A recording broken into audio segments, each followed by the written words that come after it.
Hi guys, welcome to another video. Today I'm going to show you how we catalog golden sample into the database. So also a known good part. So this part we purchased directly from DigiKey, which is an authorized distributor for microchips. And the part number is MCP4561T-503E/MS. So this is a digital potentiometer by microchips. And you can see there's a data sheet and you can scroll down to the top marking page and let's go ahead and take a look what it should be. And that's why it's important to have a golden sample. Otherwise, it's a lot of research to do. And at the end of the day, without a golden sample, you won't have the confidence level that you need. So let's say on page 77, sorry, I keep on scrolling. So page 77, this is an MSOP package. And you can see this is how it's supposed to be marked. But again, this is all drawing, right? We don't know what is supposed to mark in reality. What's the actual part look like? So we don't know. This is all just a concept, not a concept, but like a diagram, right? Like a diagram. That's it of what it's supposed to look like. So how can you imagine something like this to an actual part, right? So let's go ahead and take a look on the microscope.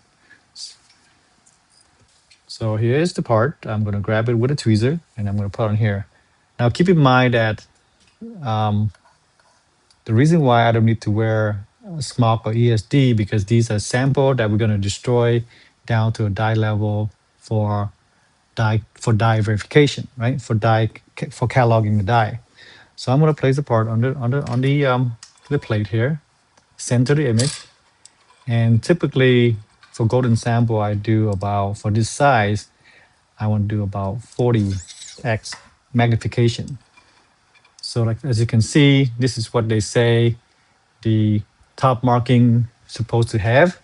And yes, it looks pretty much close enough, but you see how your pin one is really the bottom right, bottom left corner. And also the logo is supposed to be center, right? But this is, again, this is only a diagram. An actual part itself is different, right?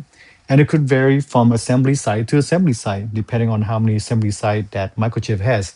So let's go ahead and catalog this top marking for this golden sample that we have here. So what I'm doing here is I'm going to the lowest possible because I'm doing a depth composition. So I use depth up composition, I do a quick composition and high definition resolution, so HDR. So I'm going ahead and capture this part. What it does is it capture every focus image from the bottom of the plate up to until you can see the top marking very clearly. That means I've reached the top. So now you can see everything is in focus. So that's that. So that's the top marking for this part. Oh, that's the top side for this part. So I save the part. Now flip it on the side, on the back side. Typically, some part would have backside marking, but this part does not have backside marking. So we're going to capture that. So if you do have backside topping, that means it could be a suspect part. Make sure you check all your product change notification to make sure that either one, the original component manufacturer didn't add that feature for additional layer of security. Otherwise, for this part, it's just a plain bottom marking. There's no marker on here at all. But we still capture it because this is a golden sample. So when you go out to the open market and purchase this part, make sure it looks like this. If it has bottom marking, then you have to look at PCN to see what changed. And that's why external can vary from assembly site to assembly site, which we don't know, right? So that's why the die is the one that does not change at all because very rarely does the original component manufacturer change the die of the part because that's either due to poor reliability or has a better yield where they do a die shrink. But other than that, they rarely change the die of the part. So now I'm going to do the leads of the part. So I'm going to turn the part sideways and we're going to take a look at the leads. So here is the part.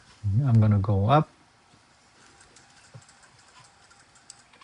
And for this one, I kind of want to magnify because it's only a click away and you can see the resolution of this. I'm at 80x right now. So it's pretty blurry because I'm at the bottom of the depth composition. So I'm going to slowly going up to capture everything that's in focus. And you can see quick composition and execute composition. So what it's doing right now is going from the bottom layer all the way to the top until it reaches the leads of the component. And you can see, right, this is a golden sample, so you can see how all the dust could be on there, which I couldn't see earlier. So let's redo this part. This is how we do it. So let's go ahead and redo this part. I'm going to actually blow some dust out.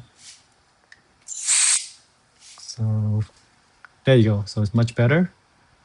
And let's go ahead and reposition the part so that way we have everything in the frame. And let's go ahead and recomposition that. So depth up, quick composition, HDR, and I'm going to do execute composition. Again, how often do we look at part up at this magnification? We don't. So that's why the thing that we see at this microscopic level, it kind of raises a lot of questions, especially reliability. But as it turned out, this is a golden sample, right? Under a naked eye, we wouldn't see this kind of detail, right? We wouldn't see this. So for this part here, you can see the copper exposed. That means it's good. That means it hasn't been, it's not a reclaimed part. Typically, reclaimed part would have solder covering up the copper exposure. But sometimes I've seen part where there it is a golden sample, but it's all the copper are covered up. We don't know. So without a golden sample, you really hard to do counterfeit mitigation inspection with a confidence level that you need. So I'm going to go ahead and save this leads. And obviously, so we have all 6 high resolution images in our database. We have top, bottom, lead, X-ray, dye bright field, and dye dark field. So I'm not going to decapsulate this yet until we get to about maybe 50 parts. That's when I start the decapsulation process, because we have a non-toxic decapsulation process that can do a lot of this very quickly. So I'm going to go on to the next part, but that is how we capture a golden sample in high resolution.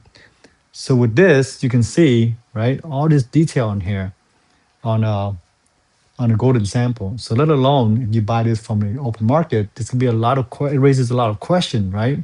Because again, we don't look at part under such high magnification. So thanks for watching this video, and I'll catch you next time.